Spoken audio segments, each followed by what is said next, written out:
Hi, you're on the Reddit Confessions channel. Today's story doesn't begin with love. It doesn't begin with marriage. It doesn't even begin with betrayal. It begins with a locked front door and silence on the other side. The knock echoed through the hallway like a warning. Not a loud one, not aggressive, just deliberate. 3 knocks. Pause. 1 more. And then stillness. I didn't open the door. Not because I didn't hear it. I heard it clearly. I was standing 10 feet away in the kitchen, holding the mug she bought me last Christmas. The one that said Best Listener in bold, blue letters. It was empty, just like everything else she left behind. The suitcase in the foyer had dust on it now. The second toothbrush sat untouched in its cup. The dinner I cooked that night was still in the fridge, rotting behind the untouched bottle of her favorite white wine. She said, "We'll talk when I get back from my trip." She said it like a promise. She said it like I should wait. So I waited. I waited past the return flight. I waited past the voicemail I left her. Just one. I even waited after her best friend texted me, "Is everything okay with you two?" She's not answering anyone. But the knock? That wasn't her. It was someone sent to ask the questions I'd been avoiding. Maybe police. Maybe her sister. Maybe the guy she'd left with, Caleb. Does it matter? Because the thing is, when she stepped into that car and waved goodbye through the glass, she wasn't planning to come back the same. And I wasn't planning to be here when she returned. But life has a funny way of twisting things. Because I was here, and I did answer. Just not the way they expected. So when they knocked again, harder this time, I finally spoke. Not to them. To the house. She said we'd talk. I whispered. But we're way past talking now. And the house, silent all week, finally responded, with the loud click of a deadbolt sliding shut from the inside. They say people vanish for all kinds of reasons, new beginnings, bad decisions, or just because they're tired of explaining themselves. But when Blythe disappeared, she left behind the one thing she swore she never traveled without. Her passport. I found it 2 days after the knock. Tucked in the sock drawer, underneath a pair of fuzzy Halloween socks she hadn't worn since 2018. At first, I thought maybe it was a spare. You know how people get paranoid and keep backups of things they only have one of.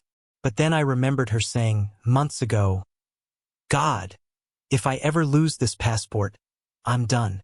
I always triple-check it before a trip. So why was it here, Duncan? I sat on the edge of the bed, just holding it. The mattress still dipped slightly where she used to sleep, as if even it hadn't adjusted to her absence. I flipped the passport open and stared at her picture. She looked smug. That's the word that came to mind. Not smiling, but like she was in on a joke no one else knew. That image kept playing in my head all day, long after I put it back. The next morning, I checked our joint savings account. Not because I suspected anything financial, but because I needed to feel like I still had control over something. That's when the second gut punch hit. 3 withdrawals. Large ones. Spread across 3 days. 2 before she left. 1 after. But here's the twist. That last withdrawal?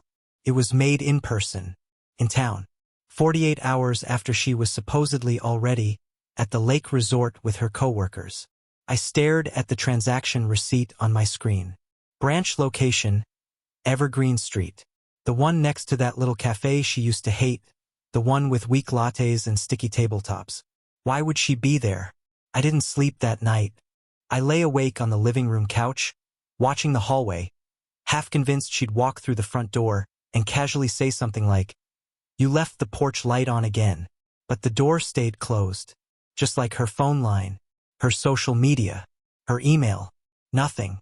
And then the next morning, something else arrived. A padded envelope. No return address again, but this time it had no note. Just a flash drive. I hesitated.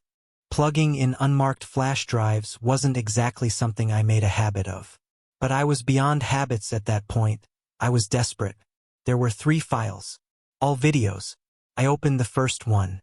It started with static. Then hotel room curtains. And then there she was, Blythe, standing near a bed, laughing. Her voice was clear. Too clear. She said, "He still has no idea. Told him it's a wellness retreat. Can you believe that? A man off camera laughed. My hands began shaking so violently I nearly dropped the mouse. Then her voice again, softer this time. When I get back, I'll tell him I need space. A break. Maybe we should try a trial separation. That'll buy me time. Buy her time for what? I opened the second video. That's when I realized the truth wasn't just going to hurt. It was going to ruin everything I thought I understood about the person I shared a life with. I didn't realize I was holding my breath until the second video ended. My lungs burned like I'd been underwater. I sat frozen, the screen still glowing in front of me, showing Blythe grinning at someone who wasn't me. Someone who got the real version of her, the one who laughed without checking my expression first, the one who looked alive. I hated that she looked so alive. I don't remember opening the third video. I think my hand just moved on its own. The click was loud in the quiet room, and then it started. No music, no shaky camera, just clean, crisp footage. A restaurant, corner booth, a man sitting alone, scrolling through his phone. My stomach flipped, he looked familiar. Then Blythe appeared. She slid into the booth, her hand immediately brushing his. The camera stayed still, as if someone had intentionally set it up in advance. She kissed him on the cheek, laughing at something I couldn't hear. The man looked up, and this time I saw his face clearly. It was Ryan, my coworker, my freaking coworker. I've known Ryan for 6 years. We've eaten lunch together nearly every Wednesday. He's been in my home. He patted my shoulder when my father passed. He called me brother. And now he was sitting across from my wife, toasting wine glasses, holding her hand under the table. Like they'd been doing this for a while. The audio finally kicked in midway through. Not everything, just bits. But enough to know. He has no clue. After the trip, I'll just ghost him for a few days. Say I need to think. You said you'd talk to the realtor while I was gone. Did you? I paused the video. Realtor? I scrambled to my phone, checking my email trash folder. I hadn't looked there in weeks. Sure enough, 3 deleted emails. All from real estate agents. All forwarded to me by Blythe. I opened one. It said, as discussed, we'll hold off listing the property until both parties confirm. What property? Our house. She was planning to sell the house. That's when it all made sense. The sudden kitchen remodel she insisted on last fall. The don't worry about the money, Duncan conversations. The new guest towels I wasn't allowed to use. It was all part of her cleanup job. Not for us. For her future. A life without me. My first instinct was to throw the laptop through the window. But instead I sat there. Quiet. Frozen. Letting the weight of it sink in. She lied about the trip. She was with Ryan. She was preparing to vanish from my life without even giving me the dignity of a conversation. And all I got was a stupid, meaningless phrase. We'll talk when I get back. Well, guess what, Blythe? We're not talking anymore. And I wasn't going to wait around like some forgotten bookmark in a story she outgrew. I took out my phone. Not to call her, but to text someone I hadn't spoken to in years. The one person who always told me, if she ever does to you what Mom did to Dad, don't wait. Call me. It was time. The message was short. Just 5 words. She did it. I'm ready. I sent it to Nolan, my younger brother. We hadn't spoken in nearly 4 years. Not after that awful Thanksgiving where Blythe cornered me in the car and said, he's toxic for you. Always making you doubt everything. I believed her. I always believed her. I let her convince me that my own brother didn't have my best interests in mind. But Nolan always saw things I didn't. He saw her for what she was. The way she dismissed me in front of guests. The condescending little sighs when I opened my mouth. The way she said we when it was something she wanted, and you when it was something she didn't. Nolan saw it all, and I didn't want to believe him. Until now. His reply came less than a minute later. Where do I meet you? That night, I waited in the back booth of an all-night diner just off Route 9.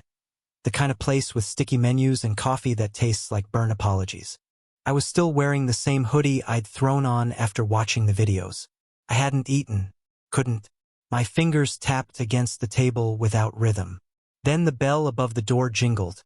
And there he was, Same leather jacket, same intense stare. But when he looked at me, I saw something new. Not anger, not even pity, just understanding. He slid into the booth, pulled out a folded napkin, and placed it in front of me. "This is the guy from the video, right?" he asked. I nodded slowly. "Ryan. Works at my office. Knew Blythe for years. Never suspected anything." "Good," Nolan said. "Because I did." I blinked. "What?" "I've seen them together. Once. Months ago. At that outdoor market near Lincoln Park." I didn't say anything because I figured you'd do what you always do. Defend her. Get mad at me. He wasn't wrong. I would have. Back then, I was still trying to win Best Listener. I swallowed hard. "What do I do now?" Nolan leaned back, cracked his knuckles, and said something I'll never forget. "You don't destroy her, Duncan. You expose her. Big difference." I didn't get it at first, but he laid out a plan so detailed it scared me. And the worst part? It made sense. I didn't want revenge. I wanted clarity. I wanted to shake the illusion until the lies fell off like dust. So I listened. It started with one simple thing: recovering the rest of the videos. If those first 3 clips were sent to me anonymously, there had to be more. Someone was watching. Someone who didn't want me in the dark anymore. Nolan had a friend, Derek, who used to do freelance tech security. Now he runs a private digital tracing firm. The next morning, we met him in a storage unit-turned office filled with old monitors and surveillance maps. I handed him the flash drive. Within minutes, he found metadata, coordinates, timestamps, hidden logs. He even traced the IP address used to upload the files to a temporary cloud server. But the bombshell? The footage wasn't from a phone. It was from a planted camera. In my house. He pulled up an additional file. It showed Blythe, in our bedroom, talking to someone on speakerphone. She walked to the mirror, brushing her hair, saying, "Yeah, I'm still at the house. He won't be home until 6. I'll be packed by then." Then a pause. Then her voice again. "No, he's not suspicious. Duncan's too afraid of losing me to ask real questions." Couldn't breathe. Derek looked at me. "Want me to keep digging?" I nodded. Because if she wanted to vanish from my life with a lie, then I was going to drag the truth out of the shadows and into the light. Derek's screen glowed faint blue as he filtered through encrypted folders, his fingers dancing across the keyboard like he'd done this 100 times before. I sat stiff in the corner, half numb, trying to make sense of what I'd just seen. The footage wasn't just humiliating, it was surgical, precise, calculated. Blythe hadn't just lied about a trip. She'd planned an exit. From me. From our marriage. From our life. But what chilled me wasn't her voice. It was how casually she said it. Like she'd rehearsed it. Like I was just another hurdle she had to step over to get wherever she was going. Nolan handed me a bottle of water without a word. I took a sip and kept watching. Derek pulled up another file, this one labeled with a strange timestamp, one that didn't match her travel dates. He opened it and the screen filled with shaky hallway footage. Hotel wallpaper. A man's back. Ryan. Only this time he wasn't alone. He was arguing. With someone. The angle was bad, the audio worse, but it was clear they were mid-fight. A woman stepped into frame, Blythe. She shoved Ryan hard in the chest. He said something sharp in return. Then, the moment that twisted my stomach, she slapped him. And he laughed. I sat up straight. "Pause it. Can you zoom in?" Derek rewound the footage and froze on the slap. He zoomed into Ryan's face, and that's when I saw it. Not rage. Not regret. He looked bored. "She's spiraling," Nolan muttered. "He's pulling away." Derek clicked his tongue. "Want to know the irony? Whoever recorded this didn't do it to help you. They were following him." I blinked. "You mean someone was spying on Ryan?" "Exactly. Probably hired. Jealous girlfriend. Suspicious wife. Or maybe an employer who didn't like what he was doing on company time." And just like that, a door cracked open in my head. Ryan wasn't single. He'd always been weirdly secretive about his home life, but I remembered a few throwaway comments. A ring he stopped wearing. A hushed phone call where he said, "I'm in a meeting, stop calling me." I assumed he was divorced. But what if he wasn't? Nolan pulled out his phone and started scrolling. "What's Ryan's last name?" "Briggs," I said. "Ryan Briggs." Within seconds, Nolan held up his phone. "Ryan Briggs. Married to Hannah Briggs. Lives 2 towns over. Public Facebook profile. And, wait for it, she owns a digital surveillance company." My stomach dropped. "You're joking." He turned the screen to face me. There it was. Her business page. Her company. Her reviews. "She's not subtle, is she?" Nolan added. "My guess? She found out and decided to burn both of them from the inside." Derek leaned back and grinned. "That flash drive you got? That was her opening shot." Everything started to connect like a puzzle I didn't know I was holding. Blythe wasn't just leaving me. She was part of a bigger mess. One where lies were currency and cameras were weapons. I wasn't collateral damage, I was the leverage. And now I had something I never thought I'd get. A choice. I could confront Blythe and Ryan now, while their world was teetering. Or I could wait, let it collapse, let them eat each other alive. Then walk in with the truth and finish what they started.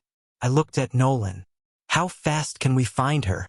He smiled without warmth. "Already working on it." It took less than 24 hours for Nolan to track her down. I'm still not sure how, he wouldn't tell me the details. But he handed me a napkin the next morning with an address scribbled in dark blue ink. It was a rental property just outside the city, tucked into a quiet residential neighborhood where all the houses looked like they'd been dipped in fresh beige paint. The kind of place where people walk dogs in matching sweaters and no one slams their doors. I stood across the street for nearly 10 minutes before I even believed she could be in there.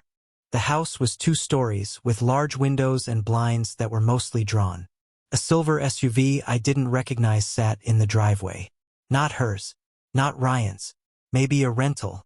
Or maybe she had already moved on to someone else. I felt ridiculous standing there in my wrinkled hoodie, gripping a folded piece of paper like it was going to protect me from whatever I was about to find. I didn't knock. I didn't ring. I waited until someone came out. And that someone wasn't Blythe, it was a delivery guy, carrying 2 bags of groceries. I held the door for him like I belonged there. When he nodded and walked away, I stepped inside behind him. The air smelled like cinnamon candles and new furniture. Her scent. Her style. There was a purse on the counter. Her purse.